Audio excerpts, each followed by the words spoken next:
Hello friends, how do? Why do I like Little Nightmares? I've actually been thinking on this for a while. Some might say too long, but I like to live dangerously. And as every college student knows, there is nothing more dangerous than procrastination. Only difference is that I don't have to cite my sources and get judged by someone else's shoddy research standards. Man, I'm just compiling the information I can find to make it look like I have an educated opinion on a subject I'll barely remember in 5 years. If you don't want me using 10-year-old books, why is the campus library filled exclusively with just that? But I digress. Little Nightmares is a cinematic platform horror game made by Tarsier Studios, published by Bandai Namco, and backed by the German Union in an ongoing bid to return to modern cultural relevance. This game is a haunted house, a wax museum that hasn't paid its electricity in months, and you're a little hooded rat being chased around in its halls for the high crime of existing while very sad children sing in the background. You play as Six, a wearing coat with a little girl located vaguely somewhere inside. If I had to guess, the left sleeve. The search continues. She suffers from extreme hypoglycemia, poor impulse control, hanger issues, and stunted growth, likely from a combination of metropolitan air and being a child in an artsy video game. From what I was able to piece together from various bits of mixed media, Six is trapped in a high-security Netherlands meat farm called the Maw. Not being one of the oversized Netherlanders, this makes her a prime target for eco-friendly recycling protocols. Six is tiny, diminutive. She picks a fight with a leech, and the leech wins, though that describes most of modern humanity. The creatures hunting her range from leeches to your sister's doll collection to leeches on legs. The entire world is out to get you, and the game will make no attempt to hide this fact. Well, not the entire world.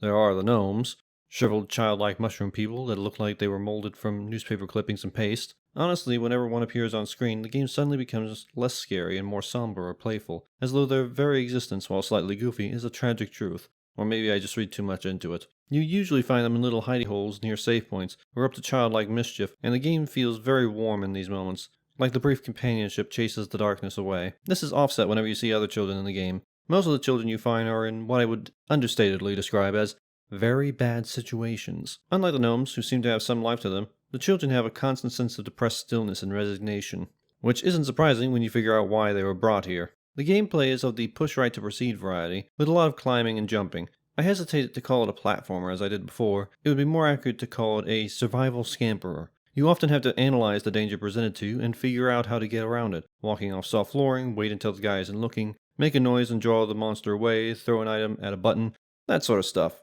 You are terrible at jumping, and if you fall more than 2 feet, you hit the ground like a sack of wet cement. You're not that fast, and the fixed camera perspective can make certain sequences and jumps tricky, so prepare yourself to get crushed by doors covered in tar, and fall off ledges repeatedly, because the game is in 2.5D, and depth perception is a fickle mistress, so be ready to die to a sudden drop from a narrow beam, or missing an awkward jump, because the arts require suffering, and if it's the audience that has to suffer, so much the better. Though it isn't too big a deal, the game never puts you too far back, so you'll only snap one controller in frustration, maybe two if you're feeling saucy. As for the story itself, I have no clue what any of it means or what is going on. I don't think that makes the story bad, just very, very abstract. Sadly, that means there isn't much to discuss as far as the characters actually go. I'd say the whole game is less about having any meaning and more about adventure. You're just there to see something fantastic for a few hours. Nothing more, and it doesn't need to be more than that. You just step into the shoes of Six as she tries not to die and frequently fails. In the DLC, you also get to walk in the shoes of the runaway boy as he stages a gnome revolution and plays a protracted game of The Floor is Lava with an elderly water sports enthusiast. Overall, the game is rather short. The complete edition is about 3 hours for $30. I recommend getting it on sale. I wanted to get this done in time for the next big sale, but as it turns out I missed that opportunity, because I don't know how to do anything unless I do it at the very last minute, and that is a nightmare so many of us have trouble escaping from. Now, if you'll excuse me, I'll be over here, procrastinating.